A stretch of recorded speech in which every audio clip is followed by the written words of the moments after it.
আমার আজকের গল্প পরিবর্তন। উচ্চশিক্ষা, উচ্চ আশা, নিজেকে সবার থেকে অনেক অনেক বড় আশায় বসানো। কিছু মানুষের আশা থাকে, ভোগবিলাসী জীবনে তাদের মন মানতে থাকে। এইরকমই এক মানুষের গল্প তোমাদের সাথে বলছি, গল্পটি সম্পূর্ণরূপে গল্প।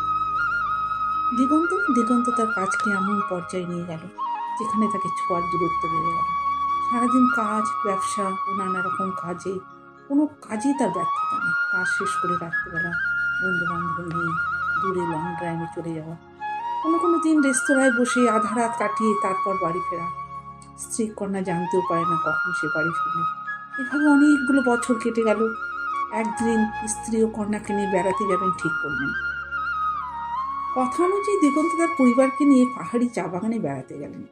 সেখানকার প্রাকৃতিক দৃশ্য তাকে খুবই মুগ্ধ করল, আর সেখানকার মানুষের জীবনযাত্রা দেখে তিনি খুবই মর্মাহত হলেন ও মনে খুব কষ্ট পেলেন।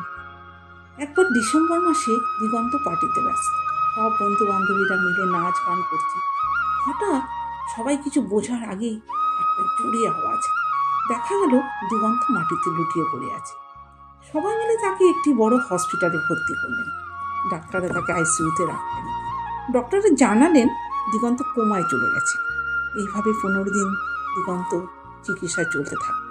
তারপর আস্তে আস্তে দিগন্ত সুস্থ হয়ে উঠল। ডাক্তাররা পরামর্শ দিল, আপনাকে খুবই সাবধানে থাকতে হবে, পরিমিত আহার করতে হবে। পরের দিন 31 ডিসেম্বর স্ত্রী ও কন্যাকে নিয়ে সকালবেলা দেখতে যাবেন। এমন সময় স্ত্রী ও কন্যা ঘরেও ঢুকলেন, দেখেন দিগন্ত ঘরে নেই। তারা তো অবাক, অনেক খোঁজাখুঁজি করেছেন কিন্তু দিগন্তকে আর খুঁজে পাওয়া যায়নি। 10 বছর পর নিজে বাড়ি ফিরে এলেন। এবার দিগন্তের মুখে শুনে যাক তার 10 বছরের গল্প। আমি যেদিন নার্সিংহোম থেকে বের হয়েছিলাম সেই দিনই ভাবলাম এই ঐশ্বর্য সম্পত্তি মোহমায়ার মধ্যে আর আমি নিজেকে আটকে রাখবো না। আমি চলে গিয়েছিলাম সুদূর হিমালয় এক সন্ন্যাসীর নিরে। সেখানে ফলমূল খেয়ে দিন কাটাতাম। ভোর 3টে থেকে মেডিটেশন, যোগা এইসবভাবে আমার দিন চলত। একদিন সন্ন্যাসী বলল, এখন তোমার ওজন অনেক কমেছে, তুমি 110 কিলো নিয়ে এসেছিলে, এখন তোমার 60 কেজিতে নেমেছে। এখন তুমি মানুষের জন্য পুনরায় কাজ করতে পারো।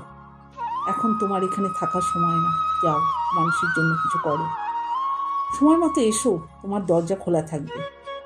এখন বিভিন্ন চা বাগানে ঘুরে বেড়াই আর তাদের জীবন, শিক্ষা, স্বাস্থ্য নিয়ে কাজ করছি। বেশ ভালো আছি। ওদের সাথে থেকে জীবনের মূল্যবোধটা বুঝতে শিখেছি। এভাবেই চলে যাক আমার জীবন, তোমরা তোমাদের মতো এখানেই থেকো। শেষ করছি আজ আমার